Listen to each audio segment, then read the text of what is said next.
A cool breeze slipped through the window, soothing my sweat-drenched body.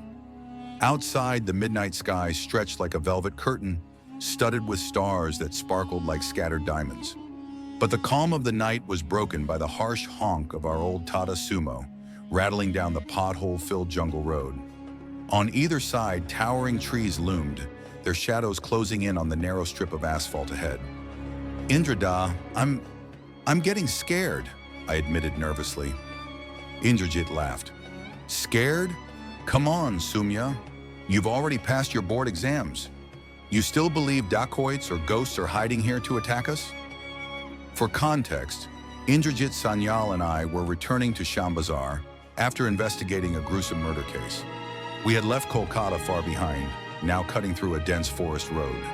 Suddenly, screech! Our car jolted to a stop. Dust rose like a storm in the headlight beams before dissolving into the night. What happened, Indrada? That's what I need to check. Wait here. He stepped out.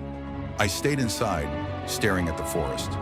In the broken silver glow of the moon, the jungle stood like a silent predator, baring its teeth. The rustle of dry leaves under Indrajit's shoes sounded eerily like someone sobbing. His voice came back sharp. Flat tire. Hopeless. I grabbed a torch and stepped out. Somewhere in the distance, a peacock shrieked. So what do we do now? Looks like we'll have to spend the night here. Strange though, the tire just burst out of nowhere.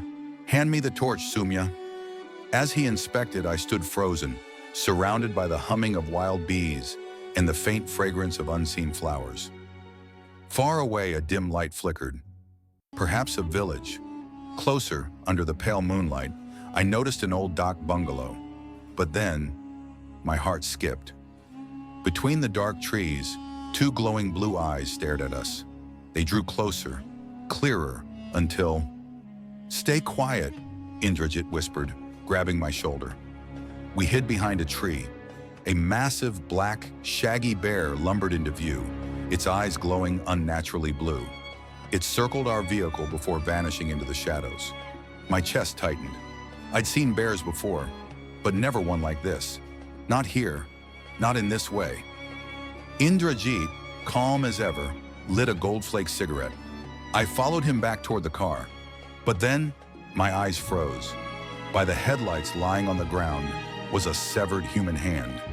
Fresh blood clung to it, the fingers still twitching in pain. Indrada! Look, black fur! Does that mean... Before I could finish, Indrajit snatched the torch and rushed ahead. I followed, but when we returned, the hand was gone, vanished without a trace. This isn't safe, Indrajit muttered. Let's head to that bungalow. At least we might find help. Besides, I don't have my revolver tonight. We pushed on through the forest until the dak bungalow rose before us, shaped like a crooked E, its main gate wide open. Indrajit knocked. Is there anybody here? Hello? Suddenly, the door creaked open. On the floor lay a man. For a moment, I thought he was dead, but then he stirred. Who are you? Waking a man at this hour, he grumbled. Indrajit explained our situation. Oddly, the man didn't protest at all. Just then, the lights went out. Total darkness. I'm Ramnath, the caretaker, his hoarse voice echoed. Follow me. Something in his tone chilled me. Still, we trailed behind him, deeper into the darkness. Does anyone else live here? Indrajit asked. Yes, they all do. I live here, and so do they. They sleep in the dark. My stomach turned. Who were they? He left us in a room. As the door slammed shut, moonlight streamed in through the window. The room was bare, just a dusty bed, an old table, a broken wall clock. Indrada, I don't like this. Neither do I, Sumya. First the flat tire, then the vanishing hand, and now this bungalow. It feels like a trap. On the bed, the thick dust looked freshly brushed aside, as if someone knew we were coming. A chill ran down my spine. Then, footsteps. The door creaked again. A sweet fragrance filled the room, and beneath it, a woman's faint laughter. Who's there? Indrajit shouted. It's me, Ramnath, came the same hoarse voice. He left a candle and disappeared, but the laughter remained. and now words. A woman's voice lilting, almost like a nursery rhyme. If 13 you fail to find, cross the seas, cross the rivers. Blue thorns of the blue, lotus, red thorns of the red,